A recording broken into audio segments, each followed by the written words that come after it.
Welcome back. A while ago I made a video about checking your trailer tires while you're on the road because I had one almost blow out. When I did that, I said I would eventually show you what was in the trailer. And I'm standing next to it. You've probably seen it in the background of other videos, but I figured today I'd take a second and I'd show you what we've got here. And there it is. It's an orange 1970 Dodge Challenger.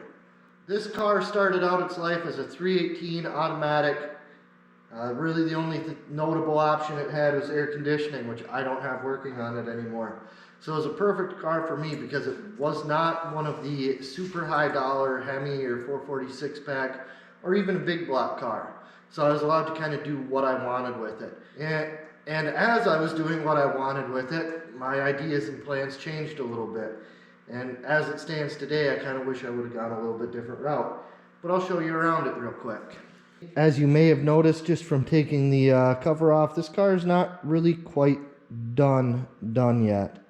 So this is, in fact, this paint is actually real low quality paint. It probably looks fine on the internet, but I really was looking at it as more of like a temporary paint, maybe even like a enamel primer, whatever you want to call it.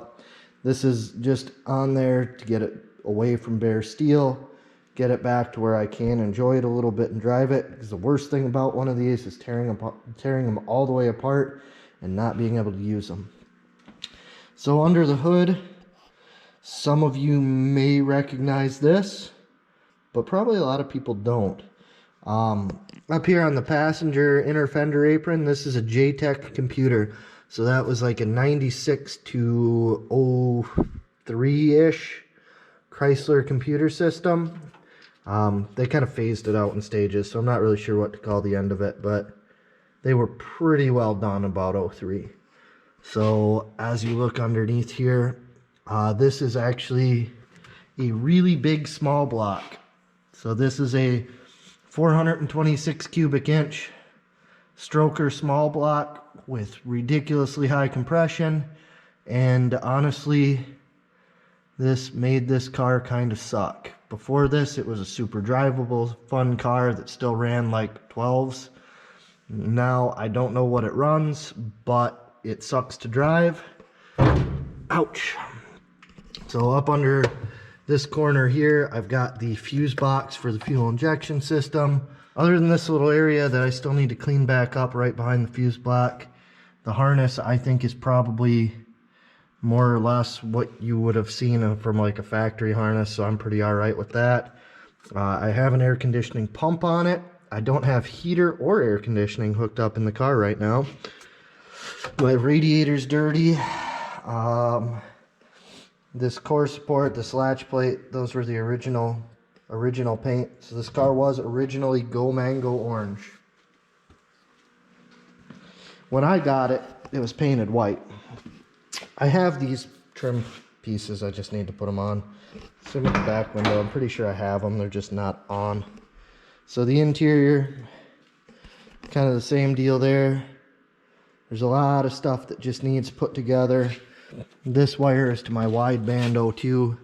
That's going to go away before too long. That was in there mostly for tuning. So there you go.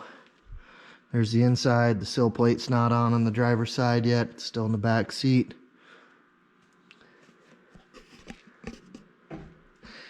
I have a console for it, but this is not an original console car. And the more I drive it, the more I kind of like not having a console. I kind of like the column shift. No console, lots of room type setup.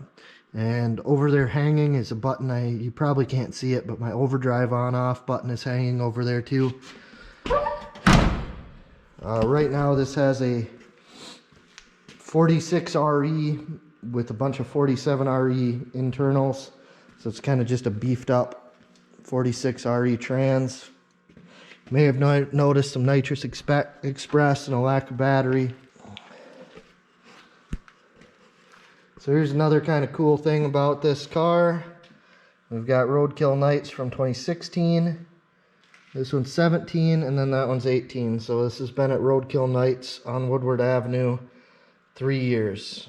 In the last year, in 2018, I actually got lined up. If you've seen, Gas Monkey Garage had a picture of a new Demon lined up with an orange 1970 Challenger. That was this car. So I know that one got real popular on the Instagram thing. People kept sending it to me because they know I don't have the Instagrams. But I know it was on there. I know a bunch of people saw it. But yeah, that was this car. Over here under this pile of junk, that is a 360 Magnum.